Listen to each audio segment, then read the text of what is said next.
किसी भी व्यक्ति को सुन लीजिए, भीख देना बंद कर दो, क्योंकि जो व्यक्ति भीख दे रहा है वो देश को कमजोर बना रहा है और लोगों को हराम की खाने की आदत डाल रहा है। इसीलिए मैं फ्री के देने के विरुद्ध में हूं, चाहे कोई सरकार हो चाहे कोई भी हो। यदि वो फ्री में कुछ भी दे रही है तो वो लोगों को हराम का खाने की आदत डाल रही है। फ्री में कुछ भी नहीं देना चाहिए, कुछ भी नहीं। अब बात आती है, बोले महाराज कोई मांगने के लिए आए तो क्या करें? उससे कहो तुझे किस चीज की कमी है, भूख लगी है भोजन कर, कपड़े नहीं है ले कपड़े पहन, स्वास्थ्य खराब है चल दिखाने ले चलता हूं, पैसा नहीं दूंगा। क्यों? क्योंकि यदि मैंने तुम्हें पैसा दिया तो पक्की बात है तुम व्यसन करोगे, खुद भी बिगड़ोगे, समाज को भी बिगाड़ोगे। पैसा नहीं दूंगा। मैं आप सबसे निवेदन कर रहा हूं, डरना बंद कर दीजिए। तुम डरते बहुत हो, और इतना तुम लोग डर चुके हो, इतना डर चुके हो कि एक सड़क चलता भिखारी तुम्हें डरा देता है। 10 रुपए तो वरना हाय लगेगी गरीब की। अरे तेरे गरीब, काय का गरीब है तू? भारत में सुन लीजिए, वही व्यक्ति गरीब है जो अकर्मण्य है, जो कर्म करना नहीं जानता, जो कर्म करना नहीं चाहता, जो आलसी है, वही गरीब है। भैया जो कर्म करना चाहता है, जो कर्म कर रहा है, भैया सुबह से शाम तक तसला भी डाले तो 700 रुपए 1000 रुपए लेके आएगा, कोई गरीब नहीं है। यदि 500 रुपए भी तुम्हें मजदूरी की मिल रहे हैं तो महीने के 15,000 होते हैं, कम नहीं है। वही गरीब है जो काम नहीं करना चाहता। क्षमा करना, भारत में संख्या बढ़ती जा रही है हराम के खाने वालों की। लोग काम को ईमानदारी से नहीं करते, सत्य बता रहा हूं मैं। और मेरे भरोसा ना होना तो जितने प्राइवेट सेक्टर वाले हैं ना उनसे पूछ लो, जो मालिक बैठे हैं, चाहे कोई दुकान चलाता हो चाहे फैक्ट्री चलाता हो, कितनी टेंशन में रहते हैं। क्यों? बोले लेबर मन से काम नहीं करती, काम करने वाले थोड़ा सा दृष्टि उधर उधर कर दो तो सब सुपड़ा साफ।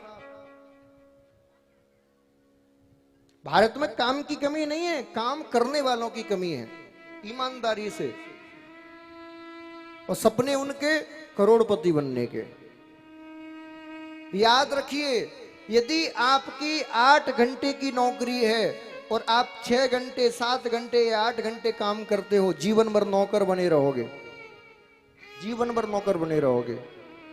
मालिक बनना है ना तो दुगना काम करना शुरू कर दो। क्यों? क्योंकि जो व्यक्ति नौकर होता है वो 8 घंटे काम करता है, लेकिन जो मालिक होता है वो 16 घंटे काम करता है। तो यदि मालिक बनना है तो 16 घंटे काम करने की हिम्मत अंदर लाइए। 8 घंटे की नौकरी है, 2 घंटे एक्स्ट्रा करो। क्यों? बोले वो 2 घंटे का यदि तुम्हें पैसा भी नहीं मिलेगा ना तो प्रकृति तो देख रही है, परमात्मा तो देख रही है। परमात्मा किसी का नहीं रखता भैया, किसी की मेहनत नहीं रखता। जैसे ही तुम 2-2 घंटे एक्स्ट्रा करना शुरू करोगे, परमात्मा को लग जाएगा अब इसके प्रमोशन का समय आ गया। और जब किसी दिन उसकी नजर आप पर पड़ गई तो महाराज कब तुम्हें रंक से राजा बना दे, देखते देर नहीं लगेगी। लेकिन काम चोरी करते रहोगे, मक्कारी मारते रहोगे तो महाराज रोटी के भी लाले पड़ जाएंगे। मैं बड़ा दुखी हूं ऐसे लोगों से। हाँ, सब जगह हैं ऐसे लोग, मक्कारी मारने वाले, काम चोरी करने वाले। हाँ? मुझे कभी कभी ऐसा लगता है सरकार मेरे हाथ में पावर दे दे तो सारे मक्कारों को, सारे कामचोरों को देश निकाला दे दे। तुमने देश बर्बाद कर दिया। हाँ, भारत में वही रहे जो मेहनत करना के लिए तैयार हो, मन लगा के काम करे। हाँ, वही रहे। और इसमें गलती उनकी नहीं है, गलती कुछ सरकार की है और कुछ संस्कार की है। कुछ तो हमें संस्कार नहीं दी उस प्रकार के, और कुछ सरकार ने फ्री में देना शुरू कर दिया। फ्री में राशन ले लो, ब्याह हो रहा है लड़की का तो फ्री में ले लो, जन्म हो रहा है तो फ्री में ले लो, लाइट फ्री में ले लो, पानी फ्री में ले लो। अब आदमी को लाइट फ्री में मिल रही है, पानी फ्री में मिल रही है, खाना फ्री में मिल रहा है, पीना फ्री में मिल रहा है। कौन मूर्ख होगा जो मेहनत करे? क्यों जीएसटी के चक्कर में पड़े? कौन महाराज टैक्स भरे? टेंशन ही खत्म, सब फ्री में मिल रहा है, आनंद में रहो। कौन मूर्ख होगा? अब देखो सरकार ने क्या क्या षड्यंत्र चाहे देश को कमजोर करने का। सुनिए, बच्चा पैदा हुआ हॉस्पिटल में फ्री, और यदि लड़की पैदा होगी तो और लो पैसे पकड़ो। स्कूल में जाओ सरकारी में शिक्षा फ्री, हॉस्पिटल में जाओ दवाई फ्री, और 1 रुपए किलो चावल, 1 रुपए किलो गेहूं, 10 रुपए में पूरे महीने भर का राशन मिल जाए महाराज। हो रहा है ना? अब भैया तुम्हें खाना फ्री मिल गया, पीना फ्री भी मिल गया, बिल आया, बोले माफ कर दो गरीब हैं महाराज, हम तो गरीब है, माफ कर दो, हम तो किसान हैं, बिल माफ कर दो। क्यों क्यों माफ कर दो? क्यों माफ कर दो? अच्छा, गजब बात तो तब होती है, मैंने अभी देखा कुछ दिनों पहले, महाराज हम तो किसान हैं, हमारा बिल माफ करो। और वो किसान किससे उतर रहा है? फॉर्च्यूनर से। कौन से किसान हो महाराज तुम? कोई किसान अपनी खेती को छोड़ के 10 दिन के लिए बाहर नहीं जा सकता। जा सकता है क्या बताओ?